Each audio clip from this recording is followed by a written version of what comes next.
اللہ کے رسول کی تعلیمات سے ایسا معاشرہ تیار ہوا، ایسے خیر خواہی کرنے والے پیدا ہوئے۔ اسلام کی ایک مشہور جنگ ہے جنگ یرموک، چند صحابہ شہید ہو گئے، ایک صحابی میدان جنگ میں پڑا ہوا کرا رہا ہے، مرنے کے قریب ہے، کہہ رہا العطشو العطشو، پیاس پیاس پیاس۔ ان کے چچا زاد بھائی نے دیکھا کہ میرا بھائی زمین پر پڑا ہوا اور پیاس پیاس بجھا رہا ہے، مشکیزہ لے کر کے بھاگے اپنے بھائی کو پانی پلانے کے لیے۔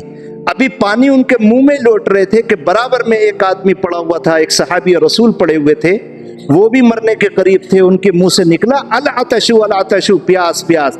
اس صحابی نے، جو پہلے نمبر پر صحابی تھے، انہوں نے اپنا منہ بند کر لیا تاکہ یہ پانی میرے منہ میں نہ ڈال دے، اور اشارے سے کہا کہ اس آدمی کے پاس پانی لے کر کے جاؤ۔ دیکھو کیسی خیر خواہی ہوتی ہے۔ وہ جلدی سے مشکیزہ لے کر کے دوسرے صحابی کو پانی پلانے کے لیے گیا، ابھی وہ منہ میں ڈالنے والا تھا کہ تیسرے صحابی کی آواز آئی العطشو العطشو، پیاس پیاس۔ اس صحابی نے بھی اپنا منہ بند کر لیا، انہوں نے بھی کہا، اشارہ کیا کہ اس صحابی کو پانی پلا کر کے آؤ۔